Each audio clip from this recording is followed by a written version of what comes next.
Welcome. Before we begin, take a moment to think about this. What if your own father decided you were unfit to exist?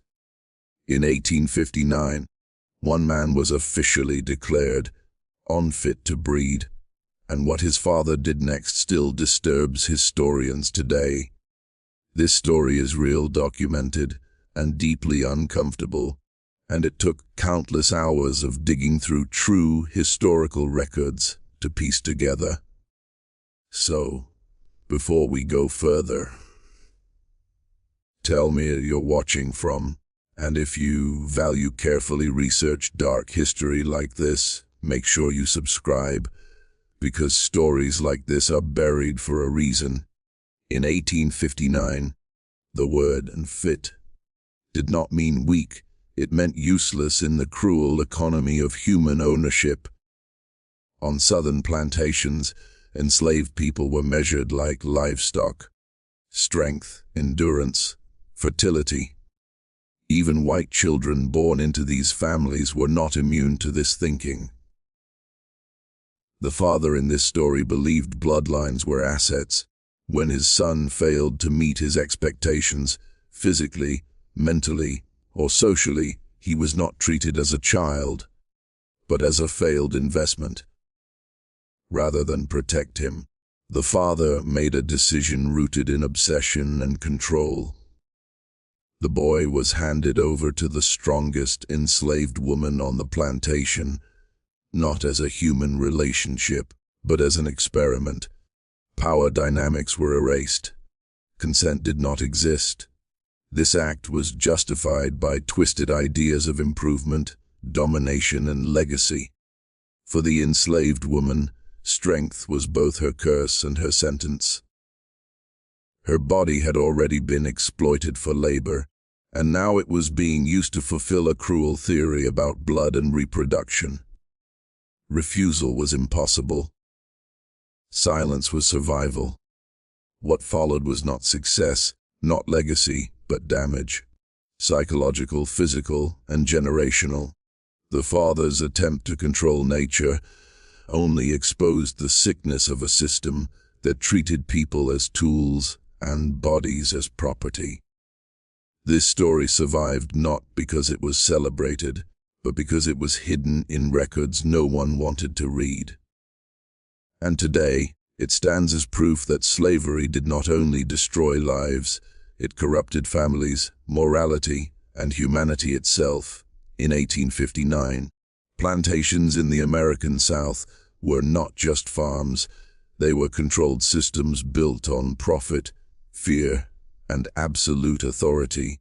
Enslaved people were viewed as property, not humans, and every decision was calculated around productivity. Ideology on plantations taught owners that they had a natural right to control bodies, labor, family structures, and even reproduction. This belief was reinforced by local laws, religion, and social pressure. Plantation ideology reduced human worth to physical output. Strength meant value, weakness meant waste. Men, women, and children were categorized like tools, some for field labor, some for housework, some for breeding. Intelligence, emotion, or suffering had no place in this system. A person's future was decided by how useful their body appeared to the owner. By 1859, many slaveholders believed they were scientific, managers of people. Influenced by early racial theories and false biology, they convinced themselves that certain bodies were superior and others defective. These ideas justified extreme cruelty. Declaring someone fit was not an insult. It was a sentence that removed all remaining humanity from that person. Family bonds were considered obstacles to control. Plantation ideology encouraged breaking emotional connections because love created resistance. Husbands and wives were separated.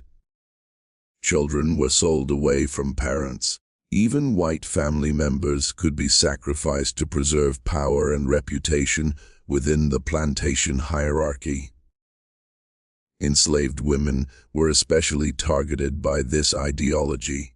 Their strength and fertility were exploited as resources. Pregnancy was not personal, it was profit. Women who survived harsh labor were labeled strong stock, and their bodies were used repeatedly without consent, protection, or dignity. Religion was often twisted to support this system. Slaveholders preached obedience and claimed moral authority, arguing that they were civilizing or improving those they controlled. This belief allowed cruelty to be framed as discipline and abuse to be justified as order. By 1859, plantation ideology had rotted the moral foundation of Southern society. It normalized acts that would otherwise be unthinkable. People were trained to see domination as duty and violence as management. And within this mindset, horrors were not accidents, they were policy. In 1859, being declared unfit to breed was not a medical diagnosis, it was a judgment of worth. This label came from plantation logic that treated human beings as livestock.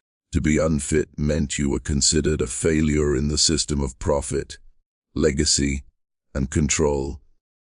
Once spoken, the word stripped a person of dignity and sealed their fate. Plantation owners believed reproduction could be controlled and improved, much like farming crops or breeding animals. If a man appeared physically weak, socially awkward, disabled, or simply disappointing, he could be marked as defective. This decision was often based on personal bias, superstition, or humiliation rather than fact. The cruelty of this label lay in its permanence. Once declared unfit, a person lost autonomy over their body and future. They were no longer seen as a son, a worker, or even a man, but as a problem to be corrected or repurposed. Humanity was replaced with calculation. This ideology blurred moral boundaries within families themselves. Fathers became judges. Blood ties meant nothing when reputation and power were at stake. To declare one's own child unfit was considered an act of rational management, not betrayal. Emotion was seen as weakness. For enslaved people, this label carried even darker consequences. Being judged unfit could mean punishment, sale, forced labor, or forced sexual arrangements. Consent was irrelevant. The system believed it had the right to override nature itself. What made this ideology especially dangerous was how normal it became. Neighbors did not question it. Churches did not condemn it. Courts often upheld it. The language of fitness gave cruelty a false sense of intelligence and legitimacy. In reality, declaring someone unfit to breed exposed the deep fear at the heart of slavery, the fear of losing control. By labeling bodies as defective or valuable, plantation owners tried to play God, and in doing so, they revealed how completely the system had erased compassion, reason, and humanity. By 1859, plantation ideology was increasingly wrapped in what slaveholders called science. These were not proven facts, but theories built on racism, fear, and convenience. Plantation owners borrowed language from early biology and twisted it to justify domination. Charts, measurements, and labels replaced morality. Many believed that intelligence, obedience, strength, and morality were inherited traits that could be controlled through forced reproduction. A person's body shape, skin tone, posture, or behavior was used as evidence of value or defect. These ideas were not tested, they were assumed, repeated, and enforced. Pseudo-science gave cruelty a mask of intelligence. When violence was described as improvement or correction, It sounded reasonable to those who benefited from it. Declaring someone defective no longer felt like abuse, it felt like management. Words replaced conscience. These beliefs allowed plantation owners to play the role of breeders rather than guardians. Human lives were organized according to false hierarchies. Strong versus weak, productive versus waste, valuable versus disposable. Once placed into a category, escape was nearly impossible. Medical professionals of the era often supported these theories or remained silent. Phrenology, racial biology, and early eugenic thinking spread through books and lectures. Plantation owners used these ideas to reassure themselves that their actions were natural, even necessary. What made pseudo-scientific beliefs especially dangerous was their influence beyond plantations. Courts, churches, and newspapers echoed the same language. The system fed itself, reinforcing the idea that inequality was not chosen, it was designed by nature. In reality, these beliefs were built on fear of losing control. Science was not guiding slavery, slavery was guiding science. And by hiding brutality behind false logic, plantation ideology transformed cruelty into policy and oppression into purpose. In 1859, plantation ideology was built on one central belief: human beings could be owned. This was not metaphorical, it was legal, social, and economic reality. Enslaved people were listed in wills, insured like property, and traded like livestock. Ownership meant total control over body, labor movement, and future. This mindset erased individuality.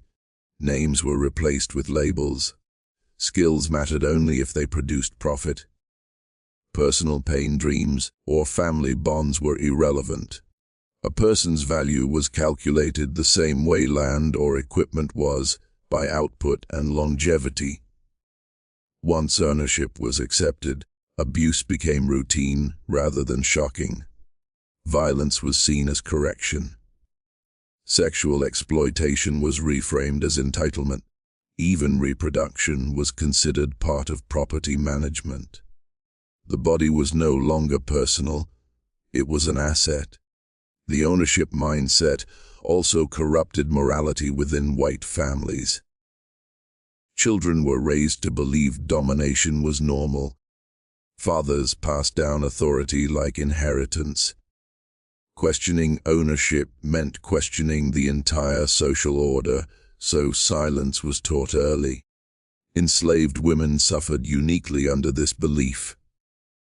Their bodies were controlled not only for labor, but for reproduction. Pregnancy increased a plantation's wealth, so ownership extended into the most intimate aspects of life. Refusal was never an option.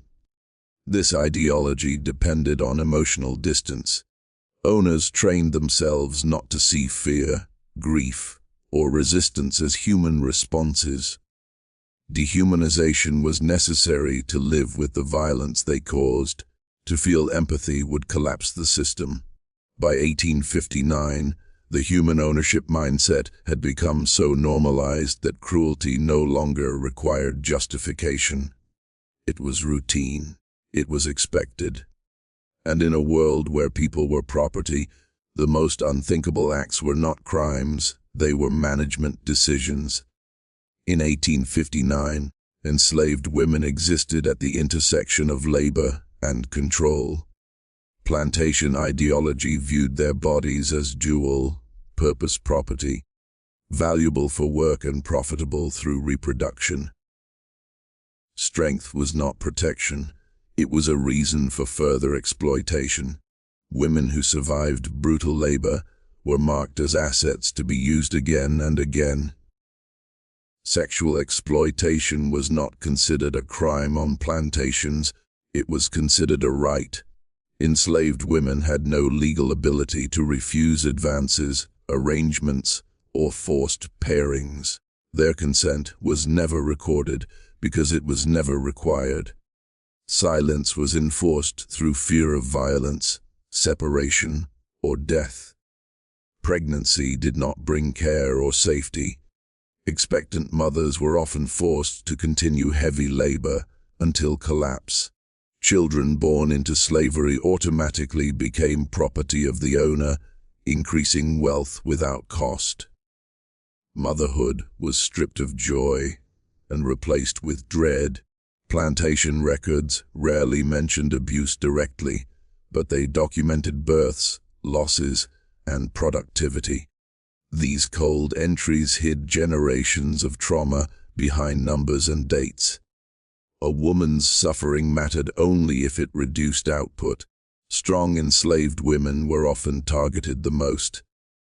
Their endurance was mistaken for invulnerability. Pain was ignored. Exhaustion was punished. Survival itself became proof that more could be taken from them. This exploitation destroyed family bonds. Children could be sold at any moment. Partners were assigned or removed at will. Love became dangerous because attachment created vulnerability. Many women learned to protect themselves by appearing detached. By 1859, the exploitation of enslaved women was not accidental, it was systemic. It was supported by law, defended by ideology, and hidden behind respectability.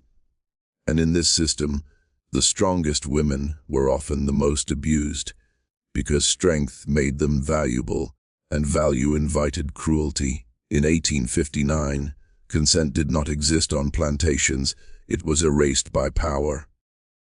Enslaved people had no legal rights over their bodies, choices, or relationships. Any action taken by an owner was automatically justified by ownership. Resistance was punished, and silence was enforced. Power was absolute and one-sided. Plantation owners decided where people lived, who they married, when they worked, and how they were punished. Even the most intimate human experiences, touch, intimacy, reproduction, were controlled by authority rather than choice. For enslaved women, the absence of consent was especially brutal. Their bodies were subject to demands they could not refuse. Saying no was interpreted as rebellion. Obedience was not voluntary, it was survival. Men were also stripped of consent. They could be forced into pairings, separated from partners, or used to fulfill the owner's theories about strength and breeding. Masculinity, autonomy, and dignity were deliberately destroyed to maintain dominance. This imbalance of power extended beyond physical acts. Psychological control was just as damaging. Fear of punishment, sale, or separation kept people compliant. Even thoughts of resistance carried deadly consequences. The system depended on normalizing this imbalance. Children grew up watching power used. Without accountability, violence became routine. Cruelty became invisible because it was expected. By 1859, power without consent had shaped an entire society. It allowed horrific acts to occur without challenge. And in this world, the greatest crime was not abuse, it was disobedience. By 1859, the plantation system had created trauma that stretched across generations. Enslaved people were not only suffering in the present, they were inheriting the pain of those who came before, and their children would inherit it as well. Loss, fear, and exploitation were not isolated events, they were woven into family history. Families were constantly torn apart. Children were sold, partners were separated, and parents were powerless to protect their loved ones. Every forced removal or act of cruelty reinforced the message that bonds and affection were dangerous luxuries, leaving deep emotional scars. Trauma was reinforced through labor. Long days in the fields, brutal punishments, and constant surveillance conditioned fear and submission. Each generation learned quickly that survival required obedience, and that resistance could be fatal. Enslaved women bore the physical and emotional weight of trauma most visibly. Repeated exploitation, loss of children, and the expectation to endure labor and abuse created cycles of pain. These scars were passed down not just in memory, but in behavior, resilience, and survival strategies. The ideology of the plantation also ensured that trauma became normalized. Owners and society at large treated oppression as routine. Children learned that violence, betrayal, and control were the natural order of life. The next generation often internalized fear and mistrust as a form of self-protection. Even after emancipation, the echoes of this trauma persisted. Families were fragmented, economic opportunities limited, and the psychological weight of centuries of dehumanization remained. Survival was never the same as freedom. The scars of control and exploitation lasted lifetimes. Generational trauma was the unseen legacy of the plantation. It was more than physical suffering. It was the destruction of trust, love, and identity. In 1859, this invisible burden shaped the lives of countless people, ensuring that the horrors of slavery would echo far beyond the chains themselves. Long before the term eugenics existed, plantation owners in 1859 were practicing it in brutal reality. They believed that human traits, strength, obedience, intelligence, could be controlled and improved through selective breeding. Their goal was not science, but control and profit. Enslaved people were treated as living experiments. Those deemed strong were encouraged or forced to reproduce, while those seen as weak were labeled unfit. The concept of human worth was reduced to genetics, physicality, and labor output. Every decision was calculated to produce the ideal worker. This system mirrored the principles of modern eugenics, decades before it became a formal ideology. Race, ability, and productivity were considered hereditary traits, and any deviation from the ideal justified punishment, coercion, or disposal. Human rights had no place in this framework. Plantation owners often manipulated pairing and reproduction. Strong men and women were matched, while others were ignored or used as instruments to satisfy an owner's twisted experiments. Consent was irrelevant. Consent was never part of the equation. The body was property, and reproduction was a tool. Religious and pseudo-scientific reasoning provided cover. Some owners argued that controlling reproduction was natural or ordained by God. Others cited early theories about heredity and bloodlines to justify cruelty. Whatever the rationale, the result was systematic abuse framed as progress. The psychological damage of being treated as breeding stock was immense. Children born under these conditions were immediately assigned value based on traits, not love or nurture. Self-worth, identity, and trust were stripped from generation after generation. By 1859, this pre-eugenic system was entrenched. It showed how far cruelty could go when profit, power, and false science combined. The plantation was more than a farm. It was an institution of experimentation, domination, and the deliberate manipulation of human lives. In 1859, the bonds of family could be shattered by the very people meant to protect them. On plantations, loyalty to property often outweighed loyalty to kin. Fathers, brothers, and husbands sometimes participated in the exploitation or sale of their own children and relatives, viewing obedience to the system as more important than love. Declaring someone unfit to breed was a form of betrayal within families. Fathers could label their own sons as worthless, ignoring emotional bonds and redirecting them into labor, punishment, or sexual exploitation. Blood ties were secondary to the plantation's hierarchy and economy. This betrayal extended to enslaved families as well. Enslaved men and women could be forced to comply with cruel decisions made by white relatives of the same household, creating a cycle of conflict and powerlessness.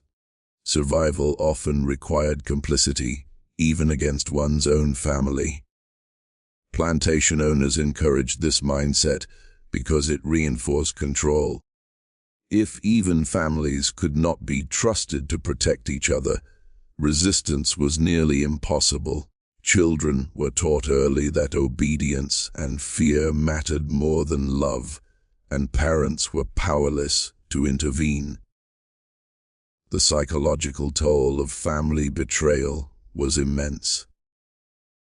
Children learned that those who were supposed to safeguard them could instead harm them.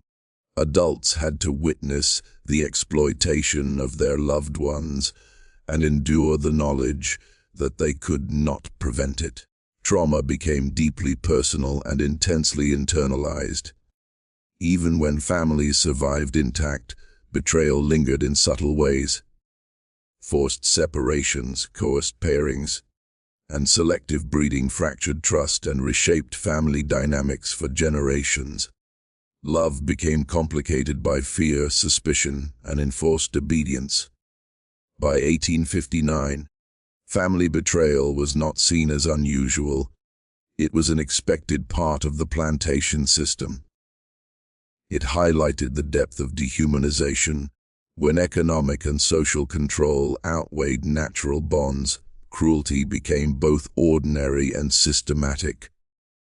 Families were no longer safe havens, they were battlegrounds. On plantations in 1859, being strong was not always an advantage, it could be a curse. Owners measured people by their physical ability, endurance, and capacity for labor. The stronger someone appeared, the more they were expected to endure, and often, the harsher the punishment for perceived mistakes or rebellion. Strength became a tool of exploitation. Men and women who could carry heavier loads, work longer hours, or survive harsh conditions were pushed further than others. Their endurance was assumed infinite, and failing to meet impossible expectations often led to brutal beatings or forced labor beyond reason. For enslaved women, strength carried a dual burden. Their physical resilience was exploited for field work, house labor, and reproductive use. Being strong did not protect them from abuse. It made them more valuable as property and therefore more targeted for exploitation. The logic was cruelly circular. The more someone survived, the more they were expected to survive. Weakness might have provided a reprieve, but strength guaranteed continued hardship. Plantation owners often justified this as discipline, character building, or preparation for labor. Even children were not spared. Those showing early signs of physical or mental fortitude were singled out for greater workloads, harsher training, and more intense oversight. Strength was equated with responsibility, but the responsibility was never voluntary. It was imposed through fear and force. Psychologically, this system was devastating. Enslaved people learned that survival itself could become a sentence. Endurance was no longer a personal triumph. It was a tool of oppression. To live was to labor, and to labor was to suffer more than those deemed weak. By 1859, strength as punishment was deeply ingrained in plantation ideology. It demonstrated how exploitation could turn even natural gifts into instruments of suffering. In this world, strength did not equal freedom or advantage. It guaranteed continued pain. On plantations in 1859, cruelty was not only physical, it was psychological. Enslaved people were subjected to constant threats, humiliation, and manipulation. Fear was a tool as powerful as the whip, shaping behavior, thoughts, and emotions without leaving visible marks. Owners and overseers deliberately undermined confidence and self-worth. Individuals were constantly reminded of their place, told they were property, and stripped of decision-making power. Daily life reinforced the idea that nothing they did could protect them from punishment or exploitation. The uncertainty of what would happen next was itself a form of torment. Being sold, beaten, or separated from family could occur without warning. This constant anxiety created deep, lasting stress that affected every interaction, every choice, and every relationship. Psychological cruelty also targeted hope and identity. Education, literacy, or personal expression was often forbidden, preventing enslaved people from imagining a life beyond the plantation. Dreams and ambition were considered dangerous and suppressed whenever possible. Manipulation of trust was common. Individuals were forced to betray or report on one another. Loyalty to friends or family could become a liability, and obedience to the owner was constantly enforced. Relationships were weaponized to maintain control. This mental torment often left scars deeper than physical abuse. Fear, shame, and hopelessness were internalized, creating trauma that could last generations. Even after emancipation, the psychological chains of slavery persisted in countless families. By 1859, psychological cruelty was an essential component of plantation life. It was not a byproduct of slavery. It was deliberate, systematic, and designed to maintain total control over human beings who were seen as property rather than people. In 1859, sexual coercion was a grim reality on plantations. Enslaved women and men had no right to say no. Owners, overseers, and sometimes even family members used sexual power as a tool to assert dominance, reward compliance, or control reproduction. Consent simply did not exist. For enslaved women, this coercion was particularly brutal and pervasive. Strong or resilient women were often forced into sexual labor because their bodies were viewed as both productive and profitable. Pregnancy was not personal. It was an economic tool to increase the owner's wealth. Men were not exempt from sexual exploitation. They could be forced into breeding arrangements, punished for resisting advances, or compelled to perform sexual acts under threat. Masculinity and autonomy were systematically stripped away, leaving fear and submission as survival tools. The consequences of sexual coercion extended far beyond the immediate act. Children born from forced unions automatically became property of the plantation, perpetuating cycles of exploitation. Families were torn apart, and relationships were distorted by power and fear. Owners used sexual coercion to reinforce control and dominance. It was both a personal violation and a social message. No one could escape the reach of authority. Rebellion or refusal could result in beatings, separation, or death. Obedience was enforced in the most intimate of ways. This system created deep trauma for generations. Survivors carried the psychological weight of assault, betrayal, and loss. Trust, love, and bodily autonomy were stolen, and the repercussions shaped family dynamics for decades. By 1859, sexual coercion was normalized within plantation society.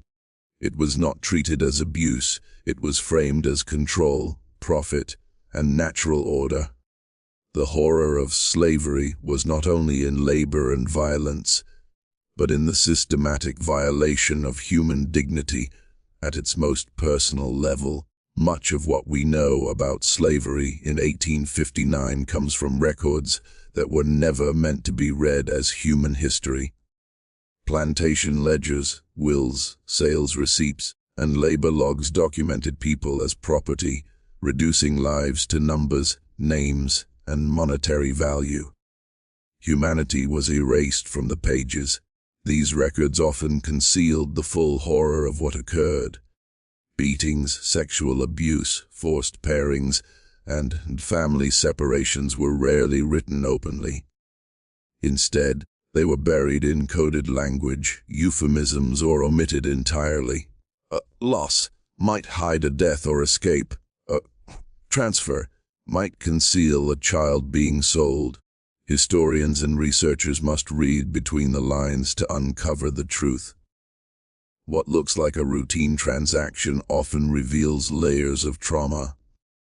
Births, deaths, and labor entries are windows into lives lived under constant oppression, fear, and control. The hidden nature of these records also meant that many stories were lost. Generations of pain went unrecorded, and many families have no trace of their ancestors beyond a name on a ledger. These gaps make the work of uncovering history painstaking but crucial. Some records were deliberately destroyed to hide abuses or protect reputations. Owners feared scrutiny, moral judgment, or legal consequences, even if the law largely supported them.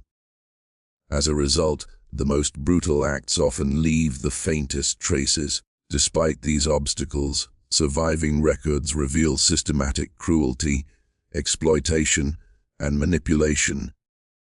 They prove that slavery was not random chaos.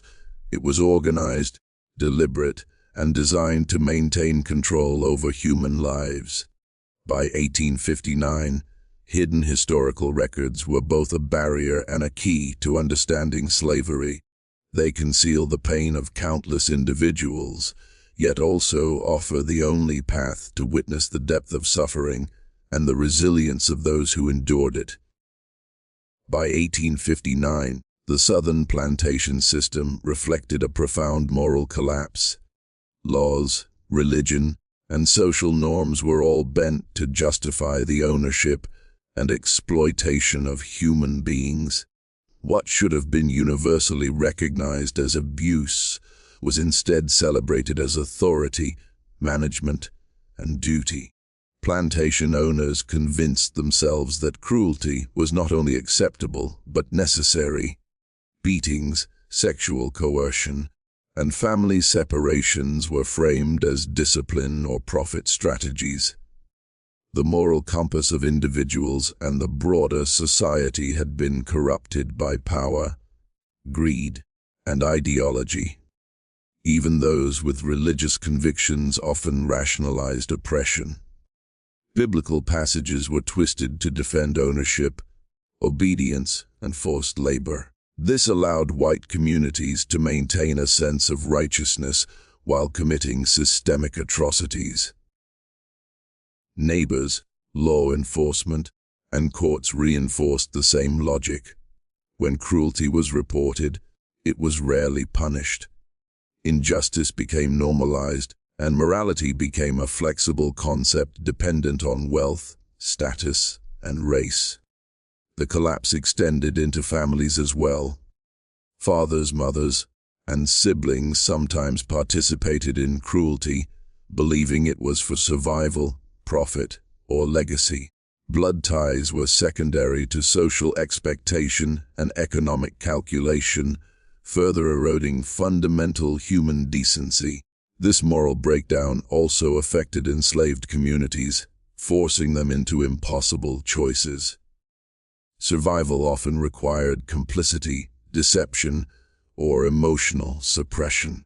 Trust, love, and ethical judgment were warped under the weight of oppression. By 1859, the moral collapse of the era had created a society where inhumanity was routine. Rights, empathy, and justice were subordinated to power, property, and ideology. The consequences were lifelong, generational, and deeply woven into the fabric of American history.